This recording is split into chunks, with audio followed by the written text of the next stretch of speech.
Hello again, my name is D. Campbell and welcome to another one of my educational videos. So it's going to be a quick one on coding for falls. So we all know falls are very common, so let's make certain we're all coding them properly to make certain we're not getting denials or anything silly like that. So let's start out with one of the main points of confusion for falls. If you Google falls, let's start out from here, where if you Google it, you're going to just see the W codes come up. And this is the Google AI, and it's giving you all these AAPC sources, so it feels good and everything. But actually, this is incorrect. This is not all the codes that you should be utilizing. There's quite a few more that we can be using for falls. Instead, we have this guideline in the ICD-10 book, 18.D. This is explicitly for the code repeated falls, R29.6.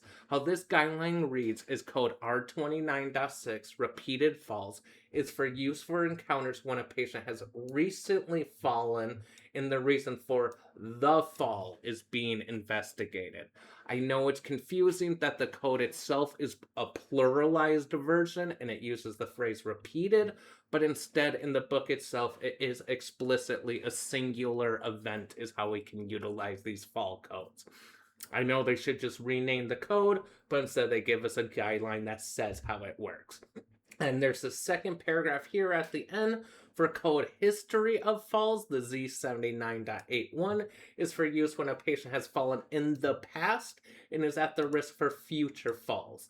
When appropriate, both codes R29.6 and Z79.81 may be assigned together. But usually what it is a patient has recently fallen, and the R29.6 is the more appropriate code to use as the first listed. Providers will get confused by this, and they may use codes like dizziness a little bit too common because they're just uncertain of how to use this repeated falls code. So instead, when a patient has fallen, we would use this code. So onto the W codes here that Google is suggesting and the AI is suggesting. External cause codes has this guideline here where it says external cause codes are not required at this time and there's no mandatory reporting requirements for these codes. These codes are codes that you should use because they really tell more of the story, but because of these guidelines, they can never be used as a principal diagnosis code. If you're only using external cause code, you will get denied. However, I'm not saying you shouldn't use them at all because we have these three guidelines here where it says use the full range of external cause codes, assign as many as necessary, select the appropriate ones. They do want us to use external cause codes. Just note, since there's the carve out that we don't have to use them, insurance won't pay for these codes. So make certain you're using your order correctly. So these are the external cause codes for falls. These are more just extra information codes that you attach at the end of the coding just to tell the full story. I personally live in Minnesota, so the W00 codes are really good for me for the falls due to ice and snow. Very common incident. So how this would be coded is, let's say a patient fell on the sidewalk and then they ended up getting hurt. We'll code it with the fall first, the injuries, and then the external cause code at the end that tells the best story. Patient fell out of bed, we're going to put that one at the end and all of their injuries. So finally here, I got just a little documentation sentence here. And I realize I have a typo here. My partner will find it funny, but I'm realizing as a 35-year-old man she's teaching me, I forgot about the word while. This should be while, not well. My apologies.